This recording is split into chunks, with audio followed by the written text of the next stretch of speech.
Assalamualaikum warahmatullahi wabarakatuh. Hai anak-anakku semua, apa kabar? Semoga dalam keadaan sehat. Kita bertemu kembali untuk melanjutkan materi kita masih di tema 1 subtema 1. Fokus kita kali ini ke bahasa Indonesia. Apa saja yang akan kita pelajari? Kalau di video sebelumnya kalian telah mempelajari mengenai ide pokok dalam paragraf atau dalam kalimat. Nah, sekarang kita akan melanjutkan materi kita tentang menyimpulkan atau membuat kesimpulan dari suatu bacaan atau suatu paragraf. Jangan lupa berdoa sebelum memulai pelajaran atau aktivitas. Penasaran dengan videonya? Kalau penasaran, mari kita simak bersama-sama. Menyimpulkan isi suatu teks bacaan atau paragraf. Kesimpulan merupakan suatu pernyataan yang mengandung makna dari pembicaraan.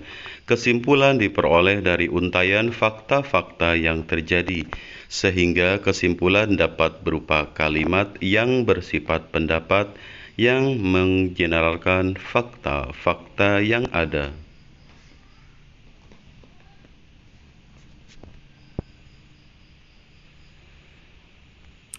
Kesimpulan merupakan hal yang paling intim dalam sebuah wacana, inti dari sebuah pelajaran yang hendak diberikan melalui penjabaran-penjabaran fakta yang mengarahkan pada kesimpulan yang bersifat umum. Ada kalanya kesimpulan merupakan gagasan utama dalam sebuah paragraf atau sebuah jawaban akan pembuktian suatu karya ilmiah.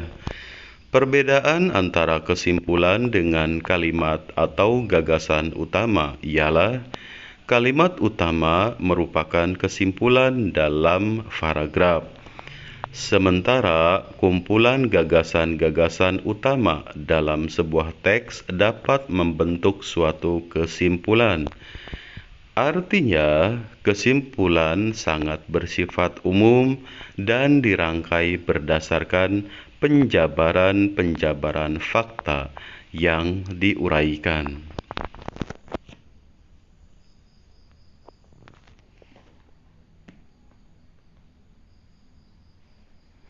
Lalu bagaimana cara menentukan simpulan dalam sebuah paragraf? Berikut beberapa cara untuk mencari simpulan. 1. Langsung mengambil kalimat simpulan dalam paragraf. Kalimat simpulan biasa ditandai dengan kata "jadi", "dengan demikian", "oleh sebab itu", "oleh karena itu", "maka dari itu", dan lain-lain. Jadi, jika menemukan sebuah paragraf yang ditandai dengan kalimat-kalimat atau kata tersebut, kita bisa mencari langsung kesimpulannya. Contoh seperti ini. Salah satu jenis coklat adalah kompon coklat. Coklat ini memiliki rasa manis dan harganya juga cukup murah. Selain itu, proses pembuatannya juga termasuk mudah. Jadi, tak heran kalau kompon coklat termasuk coklat yang sering dan banyak dikonsumsi. Perhatikan kalimat terakhir paragraf di atas. Kalimat tersebut diawali dengan kata "jadi", yang merupakan kata kunci dalam menentukan simpulan paragraf. Simpulan paragraf di atas adalah kompon coklat termasuk coklat yang dikonsumsi, sering dan banyak dikonsumsi. Yang kedua adalah menggabungkan antara kalimat utama dan kalimat simpulan, yang biasanya berada di akhir paragraf. Contoh seperti ini. Acara tahun baru selalu dirayakan dengan meriah. Acara tahun baru tersebut biasanya diselenggarakan di lapangan terbuka dengan menggelar konser dan menyalakan kembang api. Banyak orang-orang yang datang ke lapangan untuk merayakan tahun baru bersama. Namun kemeriahan tahun baru tersebut tidak diimbangi dengan kesadaran para pengunjung untuk menjaga kebersihan lapangan. Akibatnya banyak sampah yang tertinggal setelah perayaan tahun baru tersebut. Kita perhatikan bagian kata per kata dari contoh ini untuk mencari kesimpulannya. Kalimat utama paragraf di atas terletak di kalimat pertama, yakni acara tahun baru selalu dirayakan dengan meriah. Sementara itu, kalimat simpulan berada di akhir paragraf, yakni akibatnya banyak sampah yang tertinggal setelah perayaan tahun baru tersebut. Kalimat simpulan dapat dibentuk dari penggabungan dua kalimat tersebut. Simpulan paragraf di atas adalah kemeriahan secara acara tahun baru mengakibatkan lingkungan kotor karena banyak sampah yang tertinggal. Lalu selanjutnya adalah caranya mencari sebab-sebab dari sebuah paragraf. Sebab akibat dari sebuah paragraf, contoh seperti ini. Penggunaan plastik yang semakin marak menjadi masalah lingkungan yang tidak kunjung usai. Plastik adalah bahan anorganik yang tidak ramah lingkungan. Hal ini disebabkan sifat plastik yang tidak mudah hancur dan terurai oleh tanah. Butuh waktu beratus-ratus tahun hingga plastik terurai dalam tanah. Perhatikan kalimat ini baik-baik. Akibat penggunaan plastik yang semakin marak, penggunaan plastik yang semakin marak menjadi masalah lingkungan. Sebab plastik sulit diuraikan oleh tanah.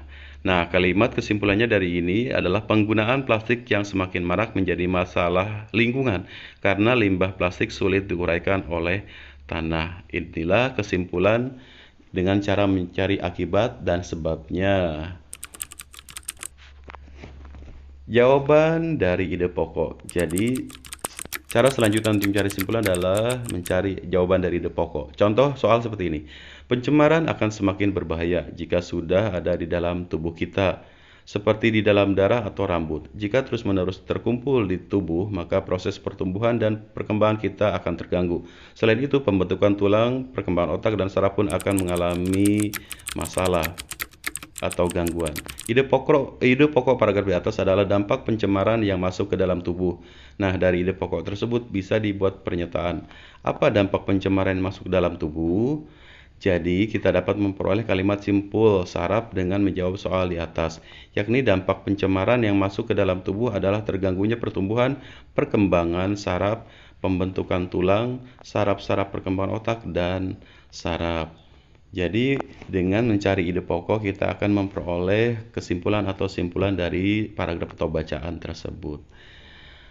Berikut tadi adalah cara-cara atau bagaimana kita mencari sebuah kesimpulan dalam paragraf atau dalam suatu bacaan.